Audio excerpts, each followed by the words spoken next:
This is Katie from Moonflower Moments.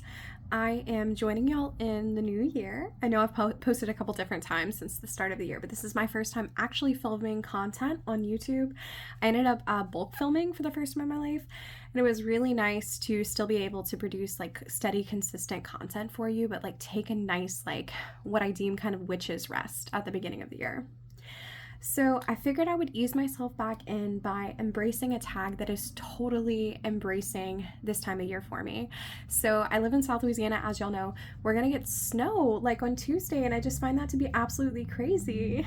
So I thought to myself, what can I do to bring myself super comfort?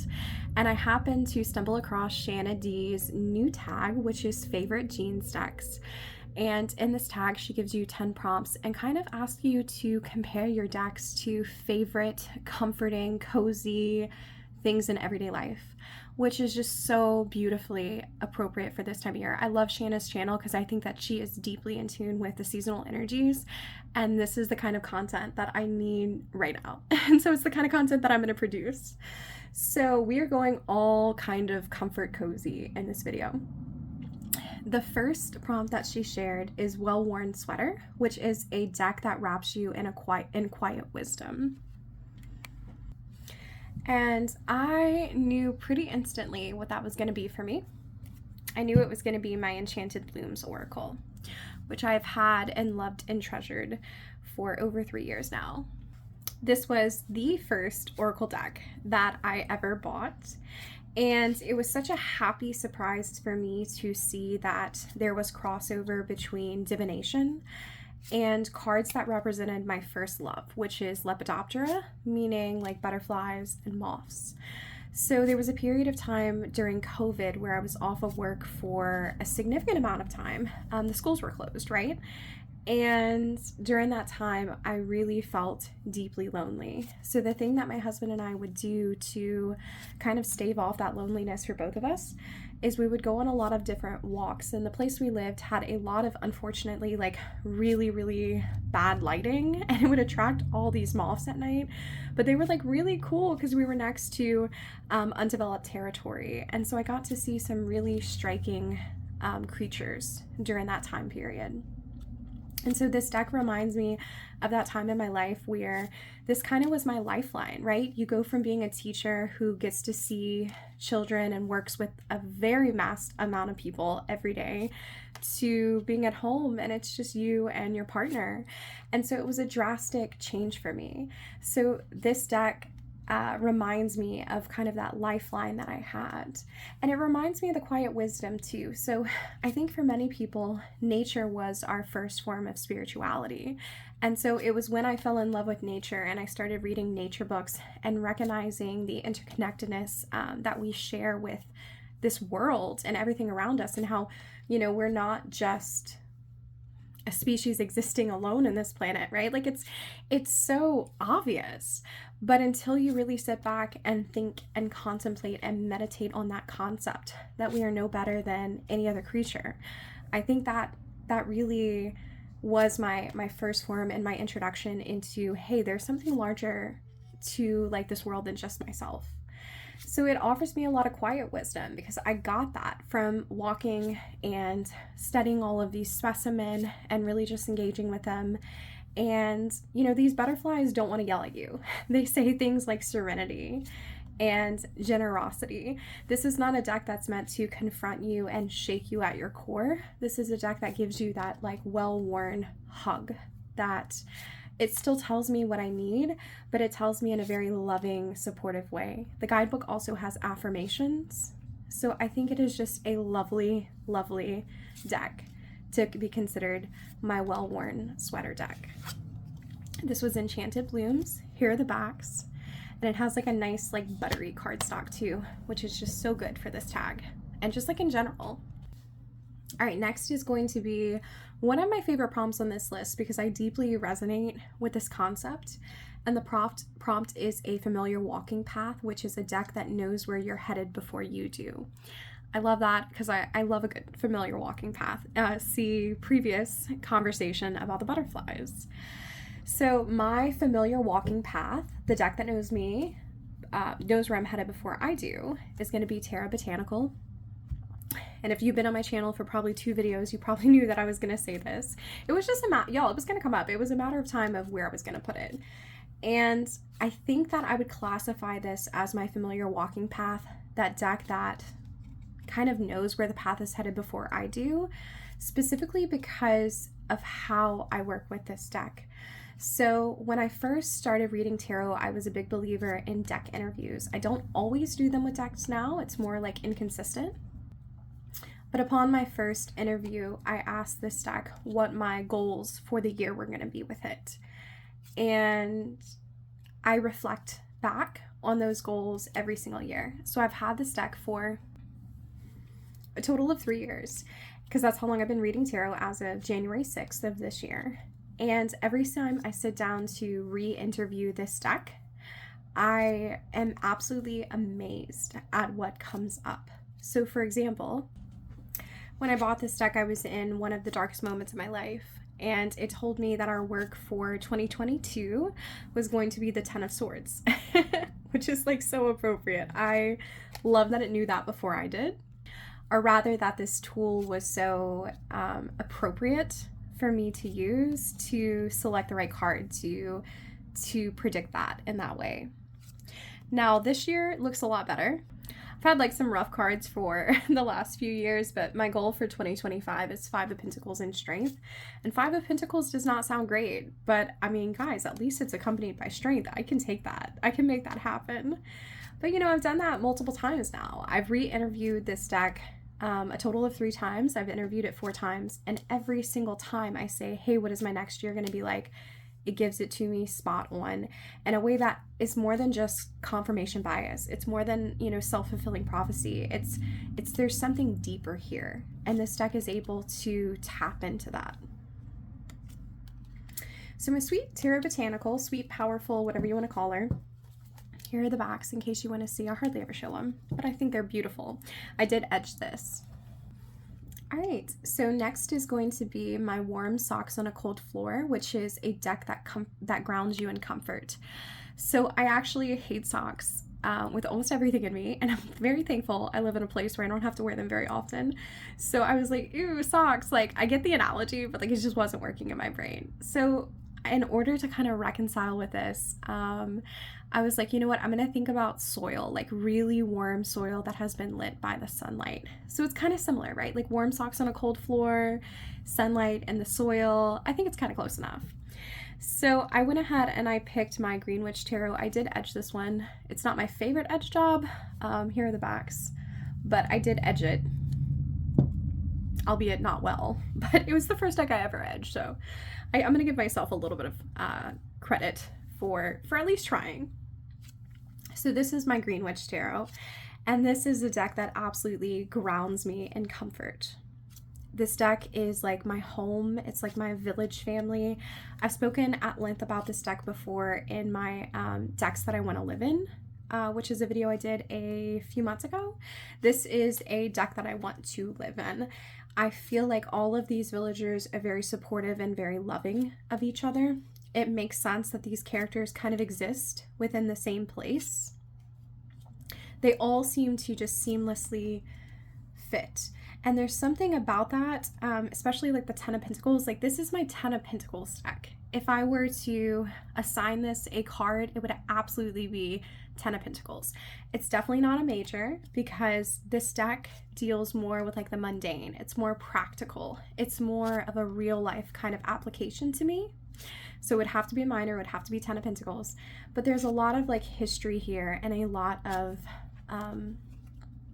love here and warmth here, and it just absolutely grounds me in comfort the way that I need it to. I love its like slightly moody color palette. That brings me a lot of joy too, and brings me a lot of comfort too, and it just feels like warm feet. Like your feet were cold and you stepped outside to the warm soil, or if you're a sock person on a cold floor. I mean, like these backs definitely give winter. So I think it still fits within that frame too. So this was my Warm Socks on a Cold Floor, my Green Witch Tarot. The next one is going to be Grandmother's Recipe Box, a deck that holds generational wisdom. And I instantly knew which one I was going to pick because this is one of my primary decks for ancestor work. So I'm going to show you Story Through Stone. This is the second edition. I do have the first edition, but essentially these stones are the perfect description of generational wisdom. So Sindera Quackenbush is the creator, and she actually sent me this copy as a thank you for reviewing the first one, which was like, I don't know, just like such a like nice surprise. So I just wanted to say, Sindera, if you're watching this, I really appreciate you. So she and I had a lot of conversations at length the other day on a video call about this deck and what it's meant to her. So her father worked as a park ranger, and he collected his entire life. He collected these stones that are telling stories. And when he passed away, he passed this deck on to her. And these stones onto her, and she chose to make a deck from that. And so it's her way of like carrying forth his legacy. So like the story of the stones itself is very rooted in generational wisdom.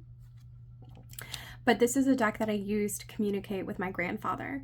So I know it says grandmother's recipe box, but my grandmother was like not the cook like my grandfather was. He was like an excellent cook, an excellent baker. He was very detail oriented. He had recipes that were absolutely completely memorized, but then he also had like a wide variety of cookbooks, and it was so much fun to like sit at the table and like play with like his flour. Like he had like this big old thing of flour, and I would always just like play in it, like acting like I was cooking, but I really wasn't. And so like when I think about this, like this deck has so many different layers to fit this theme for me. Like we have Sindera's intention with trying to share her father's legacy, but then I also have my grandfather, not only by the prompt, but also like when I use this, I feel like his voice comes through really strongly. And it's ridiculous and kind of crazy that I just said that. Not because it's ridiculous and crazy, because I have a picture of him that is up right next to my desk, and I just looked up and I saw his face. Sometimes I forget the picture is there, but I guess like subconsciously I knew I should just look up. But yeah, he speaks through this deck really strongly. So this is the second edition of Story Through Stone, and I'm really grateful that Sindera shared this with me, sent it to me, and it is available on her website. The second edition has like these numbers, and it also has these etchings. So just wanted to let y'all know in case y'all want to go check it out. So that was Story Through Stone. I want to hear the backs. Ooh, she removed, it used to have the title here. She removed the title too, which I know is a lot of people's preference. It's a beautiful little deck. All right, next is going to be the Window Seat on a Stormy Day, a deck that makes space for shadow work. A window seat on a stormy day. Y'all, we just have to appreciate the way that like Shanna named these, because it is so beautiful. So when we're talking about that, a deck that makes space for shadow work for me has to be my Tarot Vampires. I've edged this one too. I think like most of my older decks I've edged. So this one doesn't come like this, and this one is out of print.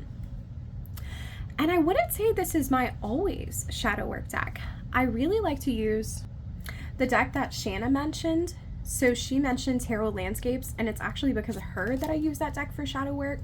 But so I had to get a little bit creative, but I feel like this is the deck that I need to be using for shadow work. So let me go ahead and explain without getting too personal. We'll see if that happens, and then if I get too personal, who cares? It's my channel, I'm gonna say it anyway. So that being said, I feel like I'm coming into this spot in my late 20s where it's time for me to work with my inner teen. I feel like I've done a lot of good work with my inner child. I think now it's time for my inner teen to come out. I feel like a lot of opportunities were missed when I was a teenager because I was trying to manage some circumstances that I shouldn't have been in. I was just really concerned with kind of escaping my situation, and I didn't really have a lot of opportunity to really enjoy what was in front of me. So how does that fit in with the Tarot Vampires? Y'all, I really wanted to be an alt girl. I really did. Like, I wanted to have the piercings. I wanted to have like the checkered Vans, a good pair of like Doc Martens, and like maybe that's not even like what the alt girl's about, but like I said, I wasn't able to really explore it. So, you know, Excuse me if I'm just naming like really like basic shit. But like to me, like that is kind of an attitude and kind of a subset that I wanted to explore. When I went into high school, it was totally like the emo era and I never got to dress like one. So now I'm in my late 20s and I'm like, wait, hold up. Like this kind of shit, maybe it kind of is my vibe. It makes me feel a little bit nostalgic. And so I think that I'm going to have to work with her this year and just do a little bit of playing around and kind of exploring and like figuring out what is my style, where do I fit in. And so even though I haven't used this much for shadow work yet, this is the exact space that I'm in right now. And I think in the next few months, she's going to get a lot of use because I want to heal and work with that inner child. I want to give her the chance to express herself the way that she deserves to and the way that I deserve to, and figure out what do all of these different fragmented parts of me, you know, when they combine, what do they make of me? So anyway, this was my window seat on a stormy day, and what a good way to stop, because this looks like there's going to be a storm in the background. Actually, many of these cards look very stormy. So Tarot Vampires, here are the backs. On a lighter note and a deck of cards, I will definitely be using the Tarot Vampire when I'm like dealing with the inner teen stuff, is going to be my surrender cards. So this prompt is the jeans you never have to think about, a deck that gets you without trying. And this was the one that actually inspired the whole tag favorite jeans decks. So when we're talking about a deck that I never have to worry about, like it just instantly gets me, it's definitely going to be surrender. So when I need a deck for clients, this is the deck I use. When I need a deck for myself for a daily pull, this is the deck I use. When I need a deck for a little bit of a daily pick-me-up, this is the deck that I use. And so it's one that I just don't have to think about. This deck gets me. I get it. It understands me. I thought that I was going to hate these little phrases and these words on the bottom. No, I absolutely love them, because a lot of the time with the job that I have and kind of like the emotional things that I carry over, I don't have a lot of time like I used to, or kind of emotional spoons to really get into a fat, juicy guidebook. So this little snippet right here is exactly what I need. And it's just such a all-purposeful tool. I think from the first time that I pulled this deck, I knew, ooh, I kind of want a backup copy. And I'm not really a backup copy kind of girl, but like, I feel like in the very wild alternative universe, like completely alternative universe, if I gave up tarot, I would have a really fucking hard time giving up this deck. And I think it's just because it's so damn valuable to me. Y'all don't worry, I'm not giving up tarot, but like it's so valuable. So this is my jeans and I never have to think about, a deck that gets me without me trying. What a nice little image. These prompts are the coziest.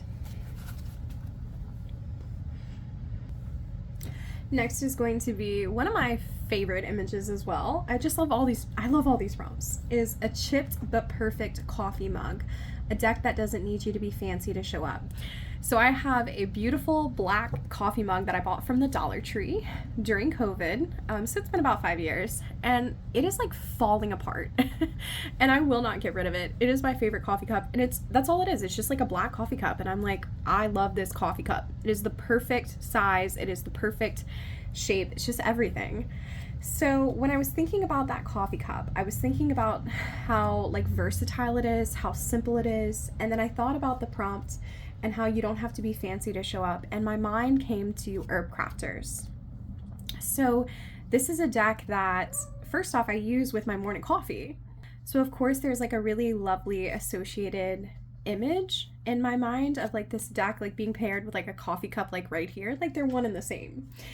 But I also thought about the hands of the people in this deck. Because we have all of these hands that are featured, the court cards all show like a lot of hands, but some of the minors do as well. Sometimes on some of the cards, I don't think this is one of them, you can actually see the dirt that's on the fingernails.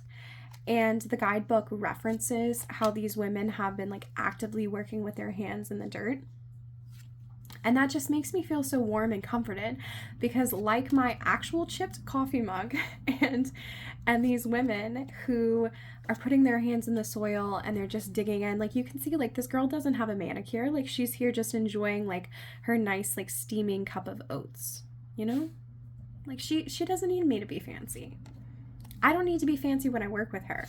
This is a deck, like most of the time, like because I'm drinking my coffee and I'm trying to like get through a quick reading, like I just kind of throw down some cards. And sometimes I feel like that's kind of disrespectful to this deck because it holds like so much inherent magic and so much inherent intention, especially in the guidebook. The guidebook for this one is like really, really good. But then I think to myself, like, I think it might be how I want to use this deck. I don't think I want to use this deck for a 12 card spread. I think I want to use this deck for one card so that I'm able to like really kind of sit back and ask myself, okay, where's the nettle in my yard? And really focus my attention onto it. So maybe it's okay that I throw down cards and I come to it and I'm not fancy at all. Like maybe that's how it's meant to be. So this was my chipped but perfect coffee mug, a deck that doesn't need you to be fancy to show up. Beautiful backs, my favorite backs of all time. Okay, so the next one is a book you've read so many times the pages are falling out, which is a deck that knows all of your stories and loves you anyway. Woo! I knew this one too. I think y'all have heard me go at length about this deck. This is the Zombie Tarot. I'm not trying to persuade anyone, but if you're on the fence for this one, I really think this is a good deck. Like I really wholeheartedly think this is one of the smartest decks in my collection. So why is this like my book that I've read so much the pages fall out? Because this is a deck that I have used to death all the time. So this is my deck that I go to for interpersonal matters, and when I'm like really fucking confused about like different things that are going on, when I need to do some like deep diving into my trauma and kind of like how that has come from like codependency with like some people in my life. This is the deck that like I go to be able to see like, who am I? Who are they? And I definitely think it shows the power struggles and the power dynamics so well. And I know I'm not the first one to say that. I heard that from Lisa Vaz. And back before I even had a YouTube channel, she like talked up this deck and I was like, ooh, I think I need to get it. So I think there are a lot of other people who see it too as like all of these different power dynamics coming through. Like this is the Six of Hazards, which is the Six of Pentacles. And sure, like this man is giving this zombie something, but like at what cost? Like what is the zombie gonna have to give in order to receive this like dinner? And so I've cried with this deck. I'm pretty sure this deck has gotten like snot on it at some point. Like I'm not even gonna lie. Like this is a deck that like I have just poured my heart and my soul into it, like guttural cries with this deck. And this is the one I want to go to. I'll go to Tara sometimes if it's like big life-changing things, when I'm crying that hard and I really just need something. But most of the time I go to this, because if I'm crying that hard that I'm trying to like self-soothe, I really want a deck that kind of like can put me in the mental space and help me kind of get a mental grasp on what's happening. So yeah, like, I mean, this is the book. Like the pages are falling out. It's ripped, it's torn, it's like stained. It's from just like various things, it's stained. But it's here and it's consistent. And this is a deck that I desperately love and will never ever rehome, ever. Like this, if there's any deck that has like a firm place in my collection, a firm role, and I know what I need it for, it is 100% Zombie. There we go. That is my love for the Zombie Tarot.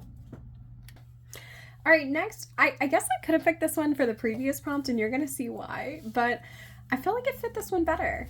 And number 9 is a playlist you've had since high school. So a deck that knows all of your phases but still vibes with you. And y'all, mine's gotta be the Little Wizards Tarot. This is by Push Kitty. I don't think that this version is still available. I think she discontinued this one because she redesigned some of the cards and now there's like a pocket version. But I love this little deck. So this is one that it took me a while to kind of get the hang of because it's one of my first and only decks that has rose petal finish. It took a really long time to break this deck in. And now that we're here, we're at a good spot to where it like feels comforting. Like it's still a little bit kind of like resistant to shuffle, but like I've kind of broken it in, and I remember how bad it used to be to shuffle. So now I'm kind of like proud that I've broken it in. So this is my playlist that I've had since high school, but I would actually say this is my playlist since like elementary school. So at my core, like I had mentioned, I think I want to try a little bit of alt fashion, but I know at my core, I'm still a fucking book nerd, and I always have been. So when I was in 3rd grade, I read the Goosebumps series, and it was like, I don't even remember like the title of the book, but I asked my brother, I was like, will you read it? And my brother's seven years older than me. So like he didn't want to read Goosebumps. Like he was in 10th grade. He didn't want to read it. But I asked him, I was like, please read it. He's like, okay, I'll read it, but only if you read Harry Potter. So I read Harry Potter, fell in love with it, read all the books in 3rd grade that were out. I think it was like 1 through probably 4 or 5 at that time. Spoiler alert, he did not read Goosebumps. But I'm happy that he made me that bet, even though he didn't uphold his promise, because this is a story that has carried with me since I've been a child. And I definitely don't support J.K. Rowling. Let me make that absolutely crystal clear. But I really still love this story. And it's a massive part of who I am and how I have grown up. And this story has like shaped me and changed me and seen me through everything. Like through elementary school, through middle school, through high school. My 15th birthday, I went with a group of friends to see The Deathly Hallows Part 2 in theater. And I just remember it being one of the happiest moments of my life, like hanging out with all of these different people, you know? And like seeing like Harry Potter, the last one in movies, like end. It was such an emotional moment for me. So I still dip into this. I'm really mad at this deck right now and this card because I did a reading literally 2 days ago and I pulled this card and I counted the wands. It's supposed to be 9 of wands. This is definitely 8 of wands. So I hope that got fixed in the new edition. I don't know if it did or not. I don't know if I really care because like I'm not going to rebuy this deck. It was like $50 or so when I bought it. So it was like a little pricier. So like whatever. Like I'll deal with Finch having 8 wands when he's supposed to have 9. But anyway, I mean, clearly I'm an adult. I still want to dive into this world. I still want to be in this world. It doesn't matter who I am and like where I am. Like this is always the core that I come back to. So this was my playlist since high school, a deck that knows all of my vibes. Or sorry, knows all my phases and still loves me. I guess it knows all my vibes too. All right, and then last on this like super cozy VR is going to be my go-to takeout order, a deck that works without fuss. Love it. I knew which one she was, and I bet she's going to look really good against this mat too. Yeah, she does look really good. Ooh, I should play with these together after this video. So this is my Goddess Tarot. Yeah, definitely my go-to deck. I know for a fact this deck can read for me. I can read for it. We get along great. This is one of the decks that I learned tarot from. It was within my first 5 decks. And we have a deep, intimate relationship because of that history. And it just works. Like, I know that if I need to predict what's going to happen, this deck is a hella good predictive reader. I can't exactly express to you why it's such a good predictive reader, but it is. And